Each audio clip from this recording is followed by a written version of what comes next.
नील आणि रोहन हे पुण्यात राहणारे जिवलग मित्र होते. त्यांच्या मैत्रीची सुरुवात कॉलेजच्या दिवसांपासून झाली होती, जेव्हा ते दोघेही एकाच हॉस्टेलमध्ये राहत होते. पदवी पूर्ण झाल्यावर त्यांच्या नोकऱ्या वेगवेगळ्या कंपन्यांमध्ये लागल्या, पण तरीही ते दररोज संध्याकाळी 7 वाजता एकत्र भेटायचे. त्यांचा नेहमीचा स्पॉट होता एक छोटा रेस्टॉरंट, जिथे ते कॉफी किंवा ज्यूस पीत गप्पा मारायचे. रोहनला ज्यूसची सवय होती, पण नीलला नेहमी वाटायचं की रोहनच्या या सवयीमागे काहीतरी गडबड आहे. कारण रोहन नेहमीपेक्षा जास्त ज्यूस ऑर्डर करायचा आणि त्यात काहीतरी मिसळायचा. एके दिवशी नील आपल्या ऑफिसमधून लवकर घरी आला. रोहन अजूनही कंपनीत गुंतलेला होता. रोहनच्या घरापासून रेस्टॉरंट फक्त 5 मिनिटांच्या अंतरावर होते, त्यामुळे नील नेहमीप्रमाणे रोहनच्या घरी गेला. रोहनने फोनवर सांगितले, "नील, तू घरी थांब, मी 20 मिनिटात काम संपवण्याको, मग आपण एकत्र जाऊया." नील रोहनच्या घरी पोहोचला आणि दारावर बेल वाजवली. आतून सायलीचा आवाज आला, "रोहन, दार उघडा आहे, आत ये." तिला वाटले की रोहन घरी आलाय. नील आत गेला आणि हॉलमधील सोफ्यावर बसला. सायली कुठे दिसत नव्हती. नीलने खिशातून मोबाईल काढला आणि स्क्रोल करू लागला. थोड्याच वेळात त्याला पाण्याचा आवाज बंद झाल्याचे ऐकू आले. त्याने नजर फिरवली तेव्हा लक्षात आले की सायली बाथरूममध्ये आंघोळ करत आहे. बाथरूमचा दरवाजा अर्धवट उघडा होता. काही क्षणांनी सायली बाहेर आली. तिचे केस ओले होते आणि तिने फक्त टॉवेल गुंडाळला होता. पाण्याचे थेंब तिच्या गालावरून हळूहळू खाली सरकत होते. ती इतकी आकर्षक दिसत होती की नीलला क्षणभर आपले भान हरपले. त्यांचे डोळे एकमेकांशी टकरले. नीलला त्या क्षणी आपली नजर चुकीची वाटली आणि त्याने तात्काळ नजर खाली वळवली. पण सायलीच्या चेहऱ्यावर एक विचित्र भाव होता, जणू ती वेळेची अपेक्षाच होती. सायली हळूच आपल्या खोलीत गेली आणि तयार होऊन बाहेर आली. तिने एक साधा गाऊन घातला होता आणि तिचे केस मोकळे सोडले होते. ती नीलसमोर बसली आणि म्हणाली, "नील, तू कधी आलास? मला वाटलं रोहन आलाय." नीलने हसत उत्तर दिले, "नाही, रोहनला अजून थोडा वेळ लागेल, म्हणून मी थांबलो." सायलीने चहा बनवण्याची तयारी केली आणि दोघेही बाल्कनीत बसले. बाहेर पावसाळ्याचे थंड वारे येत होते. सायलीने चहा आणला आणि दोघेही गप्पा मारत बसले. नीलने सायलीला विचारले, "वहिनी, मला तुझ्या त्या अवस्थेत पाहिल्यामुळे तुला वाईट तर वाटलं नाही ना?" सायली हसली आणि म्हणाली, "अरे, तू काही मुद्दाम केलं नाहीस, तुझी काही चूक नाही." पण तिच्या आवाजात एक गुढता होती, जणू ती काहीतरी लपवत होती. दोघांनी चहाचा आनंद घेतला आणि तेवढ्यात रोहन घरी आला. त्याने बॅग बाजूला ठेवली आणि हातपाय धुण्यासाठी बाथरूममध्ये गेला. रोहन बाहेर आला आणि म्हणाला, "चल नील, आपण जाऊया, उशीर होईल." सायलीने रोहनला विचारले, "आज जेवणात काय बनवू?" रोहन म्हणाला, "माझ्या बॅगेत काही भाज्या आहेत, त्या बनव." मग नील आणि रोहन रेस्टॉरंटला गेले. तिथे रोहनने नेहमीप्रमाणे जास्त ज्यूस ऑर्डर केले. नीलला वाटले की रोहनच्या ज्यूसमध्ये काहीतरी वेगळे आहे. एक विचित्र गंध येत होता, पण रोहनने ते हसण्यात टाळले. घरी परतताना रोहन थोडा विचित्र वागत होता, जणू त्याला झोप येत होती. नीलने त्याला आधार देत घरी आणले आणि बेडरूममध्ये झोपवले. सायलीने नीलला थांबायला सांगितले. "नील, इतकं जेवण बनवलंय, कोण खाणार? तू जेवून जा." नीललाही भूक लागली होती, त्यामुळे तू थांबला. जेवणानंतर सायली आणि नील हॉलमध्ये बसले. सायली म्हणाली, "नील, तुम्ही दोघे दररोज असं बाहेर का जाता? रोहनला जास्त खाण्याची सवय आहे आणि त्यामुळे त्याची तब्येत बिघडते." तिच्या बोलण्यातून तिची काळजी आणि वैताग दिसत होता. नीलने तिला आश्वासन दिले, "वहिनी, मी रोहनला समजावेन. उद्यापासून आम्ही घरीच वेळ घालवू." पण सायलीच्या डोळ्यात एक भय होतं. जणू ती काहीतरी सांगू इच्छित होती, पण बोलत नव्हती.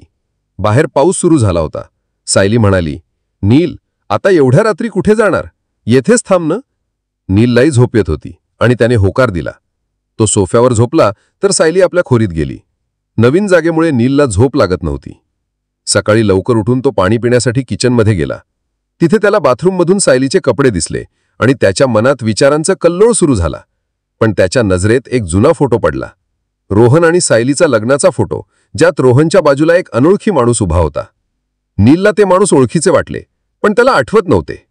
दुपारी रोहनचा फोन आला, "नील, संध्याकाळी लवकर ये, आज गणपती बाप्पांचे दर्शन घ्यायला जायचं आहे."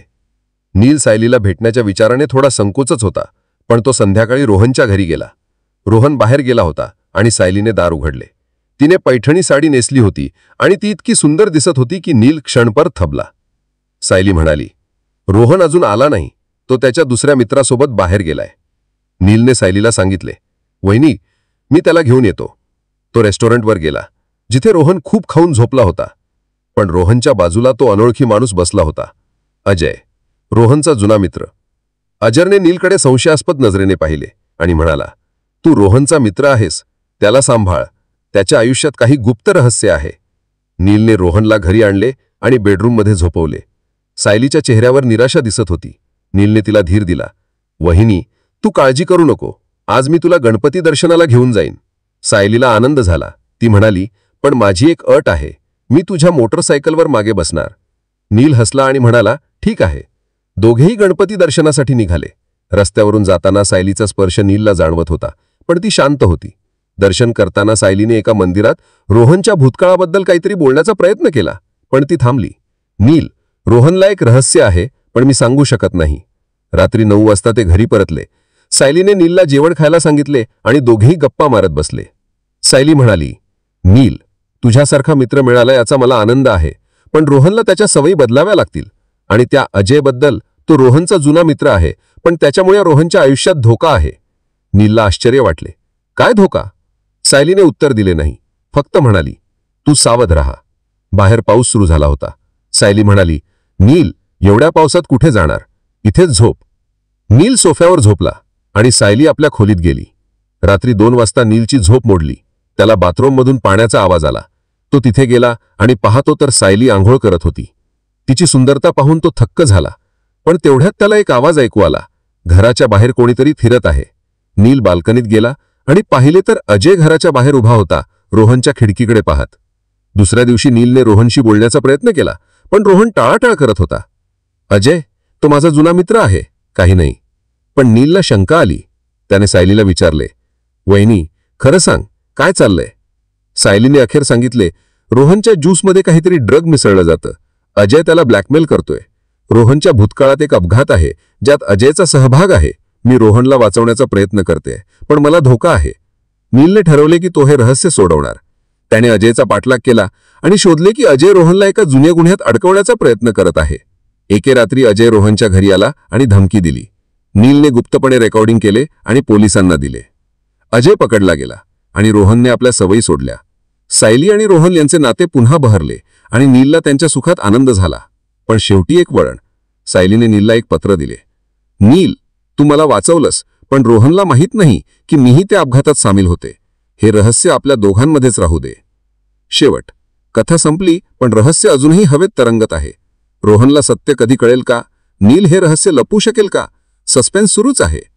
तुम्हाला ही कथा आवडली असेल तर व्हिडिओला लाईक करा आणि अशा छान छान कथा पाहण्यासाठी लाईफ मराठी हब या चॅनलला सबस्क्राईब करा.